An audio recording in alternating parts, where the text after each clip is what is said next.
Bienvenue à tous, on continue de faire le point sur toute l'actualité de la région. Et pour commencer cette nouvelle édition, on va dresser un premier bilan. Ça a soufflé ce week-end. Les vents violents ont causé pas mal de dégâts au plus fort de la tempête. Déjà 20 000 clients des Hauts-de-France étaient privés d'électricité. Ils étaient encore 5 000 dimanche soir. On comptait encore environ 1800 foyers sans courant ce lundi midi. Retour à la normale étant prévu pour ce lundi soir. Des pannes essentiellement dues à des branches ou à des arbres tombés sur les lignes à haute tension. On vous rappelle que ces mêmes câbles, même tombés au sol, restent très dangereux. Il est donc interdit de les toucher. Ça a été aussi très compliqué sur les voies de chemin de fer. Les TER avaient été arrêtés dimanche dans l'après-midi.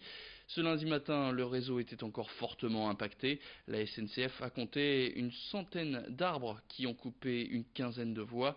La circulation des trains a pu reprendre partiellement dimanche. En fin de journée, ce lundi matin, il y avait encore une cinquantaine de trains supprimés. La situation est progressivement rentrée dans l'ordre au fur et à mesure de la journée ce lundi. Alors si les dégâts dans la région sont essentiellement matériels, les vents violents de ce week-end ont causé la mort d'un homme en Belgique. Près d'Anvers, la chute d'un arbre a donc tué un homme ce dimanche en début d'après-midi. L'actualité, c'est aussi l'annonce du décès de Pierre de Saint-Ignon ce week-end, celui qui était premier adjoint de Martine Aubry à la mairie de Lille, qui a aussi été candidat aux élections régionales il y a 3 ans sous l'étiquette du PS. Malade depuis plusieurs mois, mais discret sur son état de santé, Pierre de Saint-Ignon avait d'ores et déjà annoncé qu'il ne se représenterait pas aux élections municipales de 2020. Lui qui était le bras droit de Martine Aubry depuis le 19 mars 2001 laisse donc un grand vide dans l'hôtel de ville lillois. Depuis l'annonce de son décès, de nombreux témoignages se succèdent. Lucille Berthe-Constant, Xavier Silly. C'est ici, dans le grand carré de l'hôtel de ville, que les personnes qui le souhaitent peuvent venir rendre hommage à Pierre de Saint-Ignon. L'adjoint à la mairie de Lille est décédé samedi 9 mars à l'âge de 70 ans. Né à Angers en 1948, il arrive dans la région en 1977. Il est alors membre du Parti socialiste depuis 10 ans quand il arrive dans le Nord pour un poste à la sauvegarde de l'enfance et de l'adolescence. En 1990, il rencontre Martine Aubry et il lui conseille d'intégrer le cabinet de Pierre Mauroy, maire de Lille à ce moment-là. Il intègre ensuite le cabinet de Martine Aubry, ministre du Travail. Pour celui qui dit avoir raté l'ensemble de ses études primaires et secondaires à cause d'une profonde dyslexie, la réinsertion professionnelle est l'un de ses plus grands combats. En 1985, il crée le groupe Vitamine T et en 2015, il se dit fier d'avoir sorti d'affaires plus de 33 000 personnes brisées. L'un de ses grands projets, c'est aussi Euratechnologie, basé sur une ancienne usine textile à Bois-Blanc à Lille. Ce site est dédié aux nouvelles technologies, inauguré en 2009. Elle compte aujourd'hui 180 entreprises et accueille 3 500 emplois. C'est actuellement un pôle d'innovation et un incubateur numérique. La liste des fonctions de Pierre de Saint-Ignon est longue. En 1998, il est élu vice-président du conseil régional du Nord-Pas-de-Calais. Il reste deuxième figure de la région jusqu'en 2015 et aux élections régionales où il se présente face à Xavier Bertrand et Marine Le Pen. Après avoir recueilli 18% des voix sur la liste Parti socialiste, il décide de se retirer pour faire barrage au Front national. Depuis l'annonce de son décès, les hommages politiques se succèdent. Martine Aubry exprime sa profonde tristesse suite à la perte de son second frère. Xavier Bertrand présente ses condoléances pour un homme de valeur généreux, créatif et loyal. Marine Le Pen a salué un adversaire politique respectueux.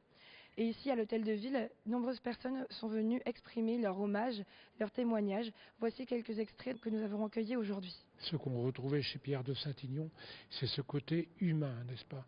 Près des hommes, près des gens, des modestes, des gens souvent en difficulté. Et c'était une chance pour Lille d'avoir un élu de la taille de Pierre de Saint-Ignon, je veux dire quoi. Il avait besoin de regarder loin, devant, n'est-ce pas? Voilà, ça c'est important, c'est un sacré personnage, oui, tout à fait. Il m'a dit une fois, c'était après les régionales, j'étais dans son bureau et puis on discutait et son téléphone sonnait.